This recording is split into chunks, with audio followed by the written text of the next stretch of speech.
Welcome back to Girl on the Gov, the podcast, where we're shooting the shit with elected officials and candidates running for office to get to know the person beyond the politics. Because politicians needed a rebrand. The variety pack that is truly, truly life and politics. Honestly, the big news for me personally is I did solve a mystery. That mystery was, why do I have all of these insanely bizarre rips in my hair? Like split ends, but like not even split ends. I'm like, and I always have that weird like alfalfa one in the back that's like pretty crazy and gets out of hand. Like, please look at our Repro Freedom for All videos from like circa March, because it is its own character in the back of my headband. But it's like all over. And I when realized, was the last time you got a haircut? Oh, well, that's a whole nother topic. Well, that's your answer, Samantha. Well, no, it really, well, that part is, but that wasn't really it.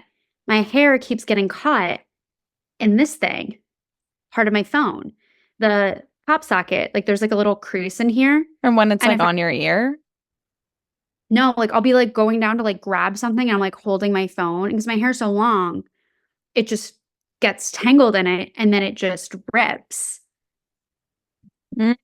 Crazy. What your own product can do to you. But it's really disturbing. And the other thing that I find disturbing is the fact that we don't know if Jack Schlosselberg or whatever the hell his last name is single or not. I think that he is, just from what I've heard out on these streets, but I cannot confirm. Cannot confirm, cannot deny. Are you wondering for personal reasons? Well, I'm curious. It has crossed my brain, but do we think he's fully straight? I do. Okay. I think he just has a personality. Okay. Okay. Although I will say, like, so I was watching this video of him, came up on our feed. Don't be thinking I'm like creepy crazy. And he was wearing a cheese hat, like in Wisconsin, and he was making a lot of dad jokes, really rolling through, like, let's mozzarella something about this. Like, I don't know if he said that one, but like that type of thing. And I was like, he might be the more confident, wealthier man version of me. And wow, I can't date myself. So. Wow, folks. That was a big, bold statement from Samantha Cantor here. You heard it here first. Really she thinks she is the female version of Jack Schlossberg. What? Okay, the audacity. She does have the audacity of a white man. So that is that's what I'm gathering from that statement. Honestly, I need to have that audacity like way more often. I know. Like, really it into something and like throw it at something. You have it sometimes, but I get, as a woman, it's hard to be consistent. But what white men have over us is the consistency for the audacity. For sure. I think my best moments of audacity are like when I don't even realize that I am like having the audacity. You know what I mean? Because it's right until I come in and just really ground you. In the moment. What you guys don't realize is like Maddie and I are a necessary duo on a call, because literally I will just yabber and I will talk myself like out of a deal or something. And then Maddie will first of all, shut me up. And second of all, she'll also like ask a question that ironically, as much as I'm yapping, I'm like scared to ask the person. So then we actually get the information we should be like getting, which is like great, where I'm like not having the audacity enough, and Maddie's just being a normal person, but having the audacity and the scale of like this current society. Yeah. And thank you. Yeah. That sounds right to me. But nonetheless, who certainly will have a toxic amount of audacity is JD Vance tomorrow on the VP debate stage, because that's upcoming. And for the presidential debate, we did wait and do our little intro right after live reactions, but we're not doing that for this VP debate for logistical reasons, really. But I don't know. How are you feeling? What are you hearing? You know what? It's funny because obviously this has been a topic on both of our minds and one that we've both been asked about a ton in the last, I feel like 2 weeks. And I really don't have a distinct feeling on how it's going to go. I feel like Me while I was too. really nervous going into the presidential, like Kamala's a fucking boss. I knew she was gonna handle some shit, and that shit being that like Yeah, I aired wasn't worried. no. But I just was more of a scale of how good is this gonna be? Is this gonna be like the slam dunk, iconic everything that it was? Or is this just gonna be like, okay, we got through it. It was good. It was solid, but like I don't Yeah. feel like it really helped or whatever. Versus this debate, Well, it's just like, first of all, I know this is going to come out on Wednesday when people have already seen it. So our prior takes are going to be like null and void at that point. But I I don't know whether JD Vance is going to be like a good or a bad debater. He's a yeah. lawyer, so he could kind of like have that in the moment, snappy, witty, like I know some debating really, skill. really stupid lawyers though. So Totally, of course. yeah. But and then but he just spews bullshit all the time. I think it's just going to be like the heinousness of which he says, not where like with Trump, where it's like the heinousness of which he says, but then also how he says it. Like JD Vance just can kind of package it a little bit better potentially as terms of just like truly being able to get a sentence out. Like that's what I'm talking about. The bar is very low. But Walls, I mean, I have a lot of confidence in him. I haven't seen him in like even a town hall or like a live debate type setting to see if he can Yeah. really like just fire off his stats and his figures. But I don't know. We'll see. That is the question and the wonders that I have. Yeah, many questions, very few answers. And look, it's just like a different context. We've got two older white guys. I mean, I guess JD Yeah, Vance. well, they're both middle-aged, pretty much, kind of. Like Oh, right. I always forget.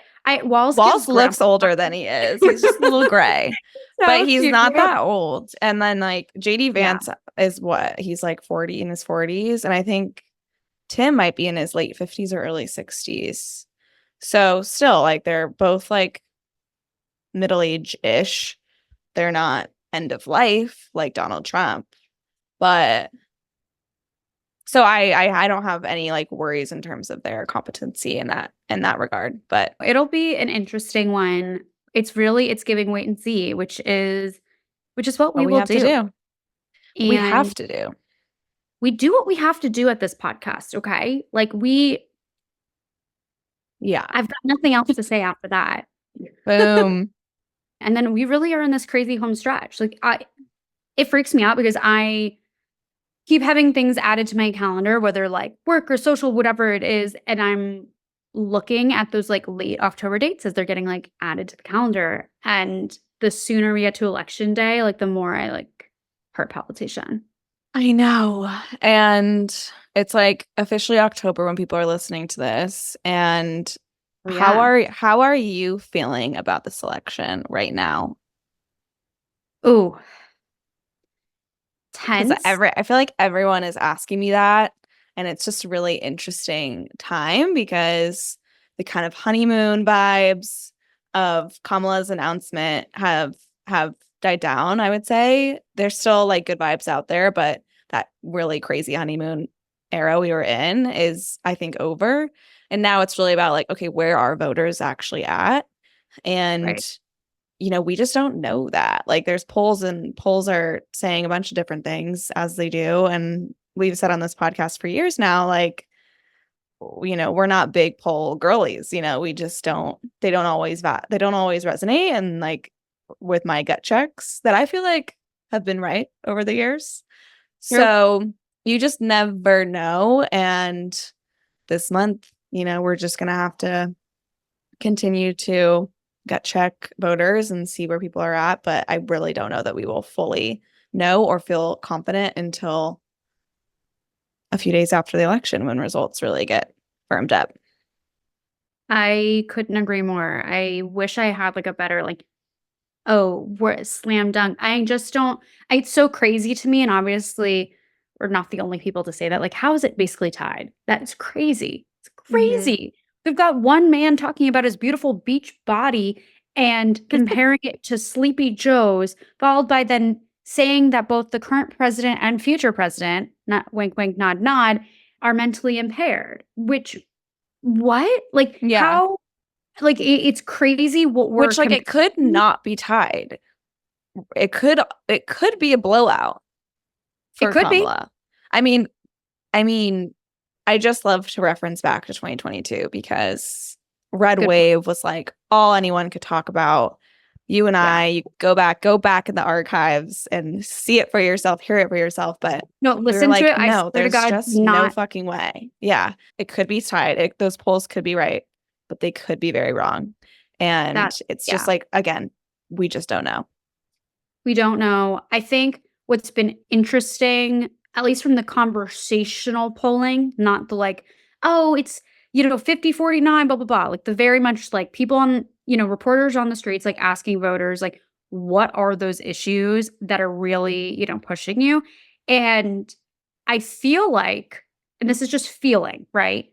That the economy has come up so much Oh more yeah, it's the most than I salient. would have realized, and I think part of it, this is like a self-learning moment, is like I think of and maybe this is actually a little bit of like a critique of how things get messaged out as well, is when I think of like the economy, think of like the stock market and like employment numbers and things of that nature. But what that like doesn't account for, which again is the critique in the messaging, is like, well, someone is employed, but they're employed in 3 jobs to like pay their rent.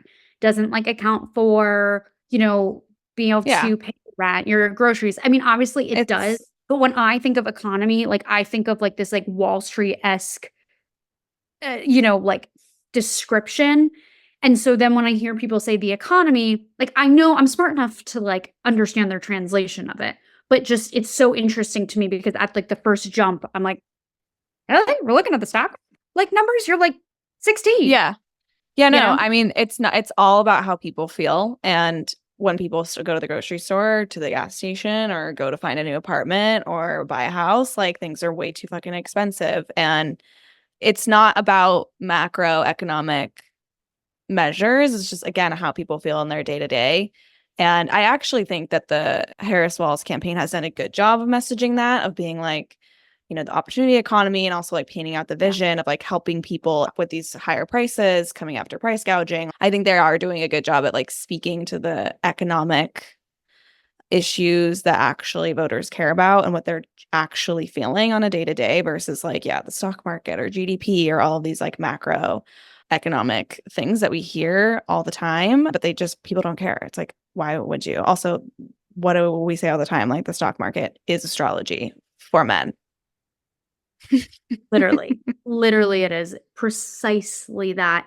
And yeah, it is that feel. But I also think too, it's like there's so many mechanisms at work. Like I was having this conversation actually with my dad the other day about how expensive, like I think we were at some coffee place and it was just, like every iced coffee is like $8 now, like absurd. Like I drink black iced coffee, which is actually a topic we've talked about on this episode. So just like that's your little hint, y'all.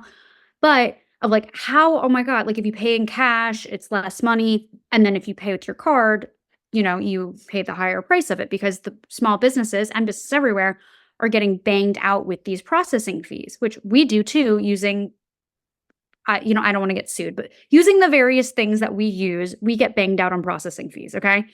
And I was explaining that that is why we have an antitrust lawsuit against Visa and Mastercard right now, not us personally, the Department of Justice has that. It's just us two suing them. It's We're just fine. battling out with Visa, girl. Imagine. Can you imagine? Good Visa and Lord above. MasterCard Imagine us versus the girls. there's that clip, and it's these two surfers. They went to some city council meeting, and they're like, Oh, yes, "That's yes, not yes. gnarly, bro." Like, and they like, I don't know, Yeah, whatever they that were would be arguing over. us with all of our likes and Like, girly it just pops doesn't and feel literally, literally. literally. But the larger point that I was trying to get to, which is like interesting, not interesting, whatever we want to qualify it as, is just that like there are things like that that take time. Who knows where that's all going to land? But you have the federal government under a Biden-Harris administration going after monopolistic companies that are taking advantage of the current landscape, whatever that result. We might not feel that for 5 years. If the result is like in like a Trump administration, you bet your freaking pretty pennies that ain't happening. Oh, I mean, just go look at like his vision. The contrast is just more tax breaks for corporations and the ultra wealthy and rolling back regulations and things that we need in place so corporations don't do terrible shit to everyday people. And also, like, this is a very important civic lesson of like, yeah, we don't feel economic policies from a president until years later. Trump gave major tax cuts to corporations and ultra wealthy people. And it has been proven now to be responsible for like 50% of the inflation and price gouging that we're seeing. So it's just like, and people, and a lot of people who are like, I think I have to go for Trump because of economic things. It's like, whatever you're feeling right now is actually like in large part due to some of his policies. I think we cannot sleep on the fact we also had a fucking global pandemic, and I think we're still feeling that. But he also had tax plans that were extremely damaging to everyday Americans, but extremely helpful to corporations and rich people. And he only has the plan to continue that if he is reelected. So that is something we have to tell our people. We do. And I also want to add another footnote to this context of things and thinking about like what Trump would defund. And as we come off of this really horrendous, devastating hurricane that has truly wiped towns off the earth and is horrendous. I cannot get over seeing some of this footage. Some of the resources, the key resources like FEMA, which is on the ground now trying to help people, Project 2025 would defund that. NOAA like helps predict storms and figures out, you know, where those paths are going to be. Defunded, got the axe. Like that's the type of stuff that's going to happen in a Trump administration. What I never understand about some of this stuff, and I was thinking about this today with so many of these like deregulatory parts of Project 2025, it's like this stuff impacts rich people too. Like I really don't understand. Like you can, you know, escape to a few little oases at a certain point. Like you pollute the air enough, you pollute the water enough, it's going to find you. So I really, really don't get like these insane plans. It's more, I understand greed. I understand it gets people, but like there's a level to it where it's like, it's going to kill you too. I know. Like, congrats and on just, that's at 25. Like I don't like. Yeah, no, it's bad. And of course, like if there's a Republican who's being stubborn and, you know, will only vote for Trump and he could literally go shoot their daughter and they wouldn't care. Like, you know, they basically are like, yeah, it's less government. That's what we want. It's like, oh my God, kill myself. So wait, I got another freaking footnote. I okay. am like literally mini footnotes tonight. That sounds so weird. I'm gonna like, please strike that from the record. Regardless, one of the good news items in this week's GovHub was /aka the Good News Bears section was related to space flight regulation. It is a bipartisan piece of legislation that was signed into law by Biden. Read it because I'm not going to be able to regurgitate explaining it. However, the point is it's regulation. It's adding regulation. And it was introduced by a Republican senator, one of the two Republican senators from Missouri. Okay? It's his first piece of legislation signed into law. I read the whole press release. I'll tell you that. Okay? What? Literally a Republican regulating. Sure. Yeah. Speaking of the Senate, should we segue into introducing our guest? Because we have a candidate coming on today, folks, that is in a very crucial race. Wow. She came for that segue. Hopped right on that train and went, whoop, boom, we're Amtrak. Well, as we hop off this train and into this next part of the episode. Nice. Wow. Nice. That was just keep them going. Keep the segues. Like a mental laugh. Yeah. Hold on. Okay. Anyways, moving into the interview portion of this episode, We have County Executive Angela Alsobrooks. She is running for U.S. Senate seat in Maryland. She's actually running against the former governor, who is Trump endorsed, yet says he won't vote for Trump. He's playing some funky line. Very messy. He's saying, "Oh, I shouldn't be a senator. I should be a Real Housewives of Potomac." Potomac for sure. Obviously. Yeah. So nonetheless, and I did realize we did forget to ask her if she has a favorite Potomac housewife, but next time when she's a senator. Exactly. And we'll have her back on. But in the meantime, without further ado, here is County Executive Alsobrooks.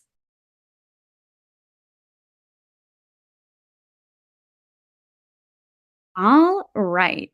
Angela Alsobrooks, welcome to Girl on the Gov. We are so excited to have, just a Senate candidate on the show in a really important state. And to jump right into things, can you tell us a little bit about your race, what you're running for, obviously Senate, but in the context, of this 2024 election, and just really what made you decide, I'm jumping into this one. Like, this is the moment. Yeah, what an exciting time it is. First of all, thank you for having me on this show. I can tell you that this election is literally one of the most important of my lifetime, and I've been in many, many elections. I've been in public service since 1997. So this has been a long time. I started as a domestic violence prosecutor and have just really fallen in love with the work of defending and protecting our families. In this election in particular, I'm also the mother of a 19-year-old daughter. And so the idea and the I think collective sense that this election will determine the future is one that has me really inspired in ways that, that I see reflected all across our state. Fighting for the reproductive freedoms of my own daughter, who I recognize now has fewer rights than her mother and grandmother, knowing that we are passing along to our children a series of burdens, the burden of gun violence, the burden of being concerned about our environment, the burden of not knowing about economic opportunities for their generation, affordable housing. So these are many of the issues that I think are important to families all across the state. And so it's a real honor for me to be able to fight for these issues, not just for Marylanders, but we recognize that as one of 100, you fight for the whole country. And so it's a really important time. And I'm pumped. I'm really excited to be a part of it. Yeah, no, for sure. And I think there's a lot of eyes on this race. And I'm curious, when you dive in deeper of what's on the line of this specific Senate seat, maybe it's for Maryland, but also just looking at a federal level too. I think there's this fight that we're all kind of joining in on. So I'm curious, what that looks like too. The road to the majority runs through Maryland. So holding the majority in the Senate is going to be vitally important. When we think about issues like reproductive freedom, we're very clear that the vision shared by the two parties couldn't be any more dissimilar than they are. It is the case that I believe that women should have the privacy and the freedom to make their own healthcare choices, but we recognize that this right is not one that the Republican Party has fought to secure. In fact, they have made this issue. They really wage war on the reproductive freedoms of women, not just abortion care, but contraception, IVF. And what we recognize is that issue is one that will continue to come up, especially in the next administration. And having the 51st vote is going to be the difference between seeing a vote on codifying Roe or not. So this is a really important election, but the 51st vote is what this is about. Maryland will decide. Will be one of the states that will decide the majority in the Senate, and whoever has the majority really controls the agenda. And that's why this race is one that is very hard fought. Everyone understands the stakes of it. It's a very high stakes election. For sure. And zooming a little bit more into Maryland itself, I know we know a little bit about the lay of the land because we just had Wes Moore on. So we got some Maryland vibes in the house. But I'm curious, as you're knocking doors and you're, chatting with voters, what are people chatting about? What are they saying they'd like to see happen, not just come November, but, when you're elected, what sort of change do they want actually at their doorsteps? I can tell you across the state, and it's unsurprising that it's almost unanimous. But the issue I hear most often is about economic opportunity, about affording the cost of living, about really making sure that we have a growing and secure middle class, that we are making the kinds of policy decisions that grow the middle class, that allow the kind of equity and fairness across our state. So this is something that I've leaned into because as county executive, I prioritized it. I was a part of the delegation that led on bringing the FBI, National FBI headquarters to Maryland with 7,500 jobs, cybersecurity, technology jobs will come. I fought to get infrastructure dollars back to the state, including in areas around transit, where we've gotten now, hundreds of millions of dollars invested in transit areas. So this is an issue that I hear across the state, growing jobs and income, investing in roads, bridges, internet, to make sure that businesses can thrive and that our kids can afford to buy homes and can afford the cost of living. But I've also heard that reproductive freedom is important. And by the way, this issue is not just important to women. You'd be surprised. I met with a group of veterans who talked to me about their daughters and granddaughters and how they were deeply concerned about abridging the rights of their daughters and granddaughters. And I've heard about gun violence, safe communities that people are also sharing the feeling that I have. It's just awful. When I was growing up, we did fire drills in school, which shows my age. I'm a middle-aged woman. But what we realize is that our kids are now preparing for active shooter drills. And this is a whole different world that we don't want to continue to pass on. This sad reality that the number one way that children die in the United States is by gun violence. This is very sad. So these are some of the issues that I'm hearing about when I talk to voters. But I think priority at most kitchen tables is economic opportunity. For sure. And I'm curious about the contrasts on all of that too, of like, who are you running against and what that kind of landscape looks like? Well, you know what? Mitch McConnell literally handpicked my opponent. He said that he was the top recruit of the year, a person who he thought would give the Republicans the best shot at gaining the majority in the Senate. My opponent is a person who just 2 years ago, for example, vetoed abortion legislation in the state. And when he was overridden, he doubled down and refused to release funding to train abortion care providers across the state until Governor Wes Moore came into office and released the funding. He's a person who vetoed legislation that would have created sensible waiting periods for long guns, and then outright refused to sign a ban on ghost guns in the state.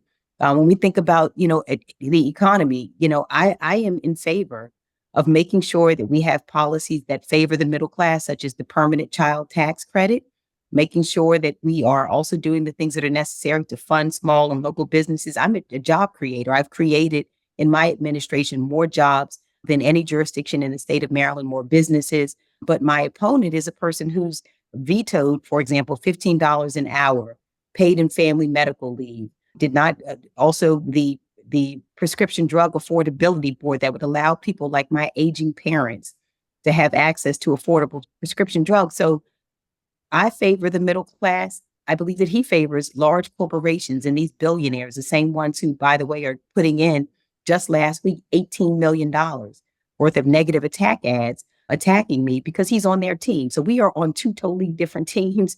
Mine is Team Freedom and Team Future, and it wants to go backwards. It wants to favor, the billionaires and big corporations. Yeah. Well, luckily also, besides that, obviously, you have your platform. Mitch McConnell is really, not hitting so well the last handful of election cycles. So his pick really just says everything and more, to say the least. But I'm curious, when you're also chatting with voters and you're telling them about your platform, is there one piece of that platform you really, zero in on that you really want voters to know, like, this is an issue we're going to tackle together and this is how, we're going to do it? Again, I think it is about all of us recognizing that this election is literally about the future. And so when I say what is it we're going to focus in on, it is, for example, the Women's Health Protection Act that is codifying in federal law a woman's right to choose. That's going to be the first piece of legislation that I co-sponsor. It is, insisting, again, that we protect the middle class as well as create growing opportunity for wealth throughout our country. That I'll be the kind of senator who can see every part of the state. That's from Mountain, Maryland to other parts of the state, to to Charles County. It's making sure that we have equal opportunity across the state, and that I'm going to be a senator who sees every family and who finds value across the state. So I'm a senator for the whole state. And I think that's going to be really important, is not pitting parts of the state against each other. That's something that my opponent does. But I am not going to do that, to make sure that we have, transit dollars in Baltimore and in other parts of the state, as well as, the Eastern Shore. So I think it is, and in healthcare costs, keeping down the cost of healthcare. I hear that a lot resonating in especially rural parts of the state, where they have very little access to healthcare and to primary care physicians. So all of the issues, again, that affect the lives and livelihood of the people I represent are the issues that I will center most especially. People are really disgusted with the job that Donald Trump did in taking over our Supreme Court, appointing these absolutely horrible Supreme Court justices who have not only overturned Roe, but have just in every instance really sought to move us backwards, everything from Chevron decision to immunity.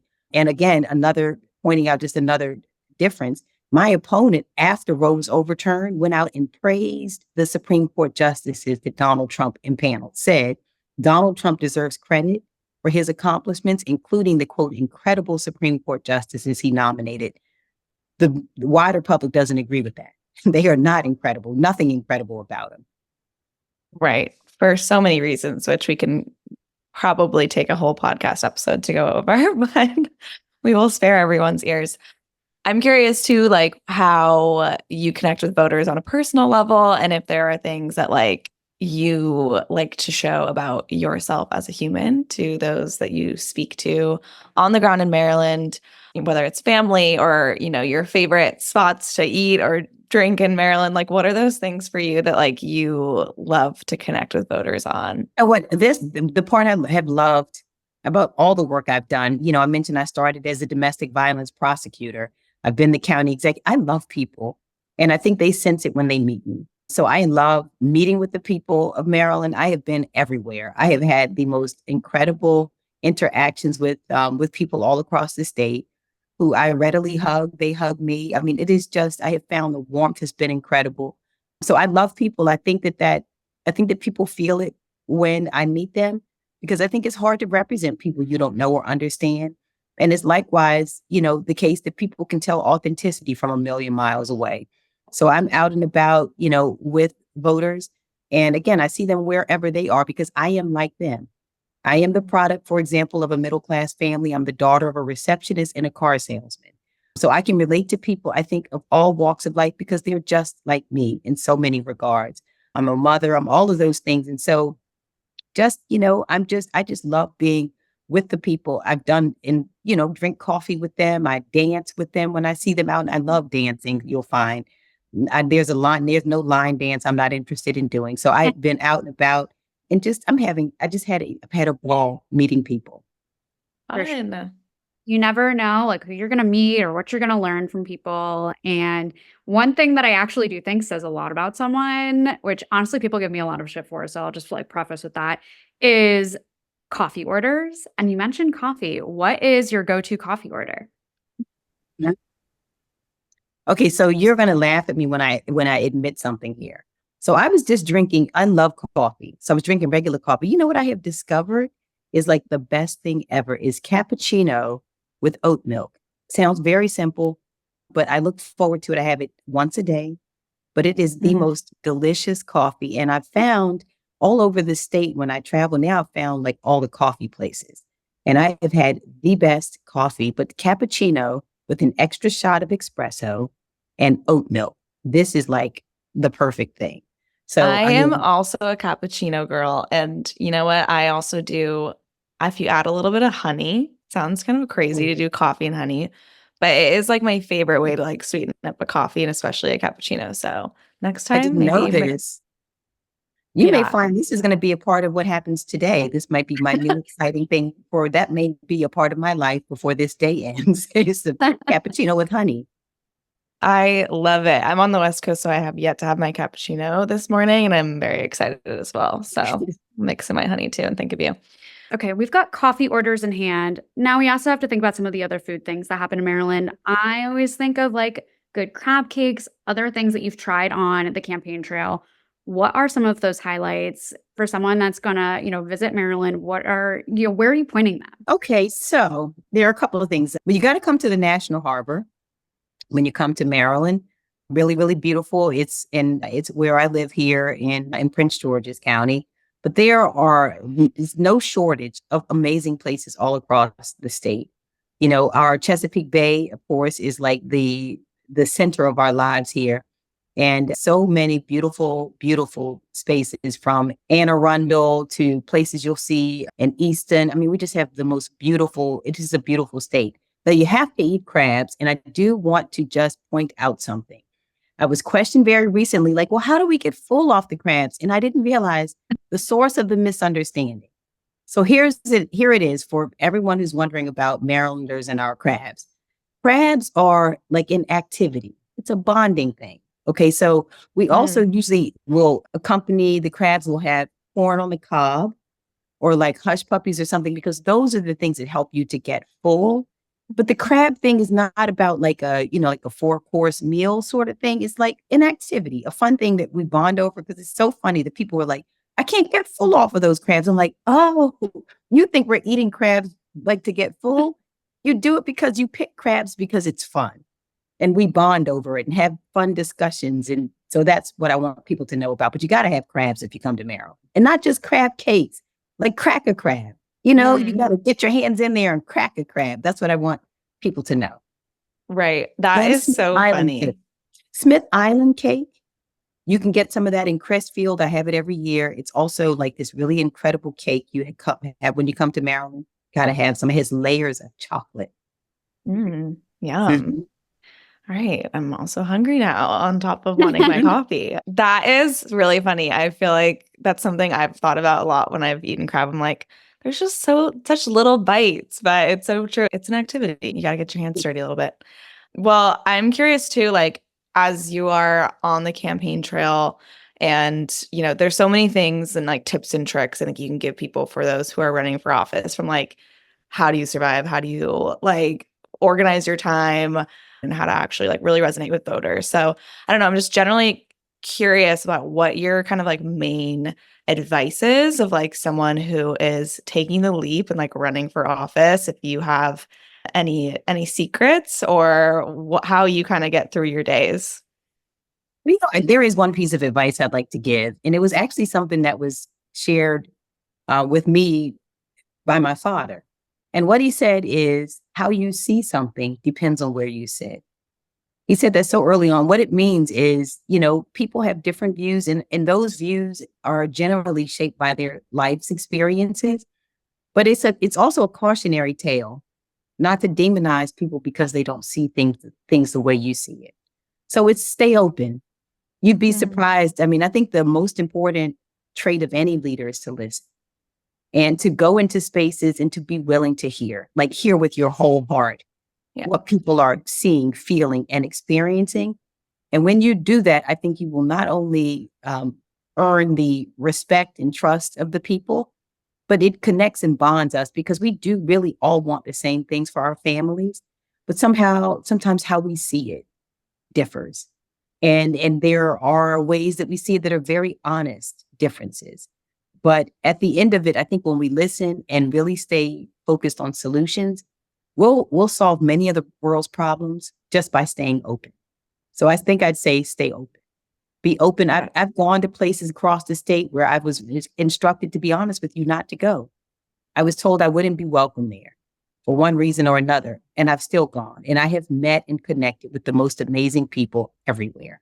So stay open, go everywhere, and look for ways that we have things in common, because I promise you, when you find that, what it is that we all care about, you'll find more often than not, there's so much more that binds us than divides us. Yes, I love that. So true. That I really think has been like something we've all needed to get back to in like the last few years of realizing, again, same goals, maybe have different like vantage points as to like how to get there, or, how our views were shaped. And I think that's gotten a little lost in the sauce. I'm glad we're all sort of, bringing that back to the forefront, because it's super, super important. As we sort of wrap here for the people listening, we are literally in the home stretch before election, and that just blows my mind, first and foremost. But where can people get involved? How can people help support your campaign? What are all the places to plug? So thank you both to Sam and Maddie for having me on this show today. And to all your listeners, you know what, don't sit this one out. This election is literally going to decide the direction our country goes in. And this 51st seat, Maryland, is really central and critical to keeping the majority in the Senate and also to pushing an agenda that is about the future of our children and about their freedoms and about the quality of their lives. AngelaAlsobrooks.com. Please go to it. You know, we need all the support we can get.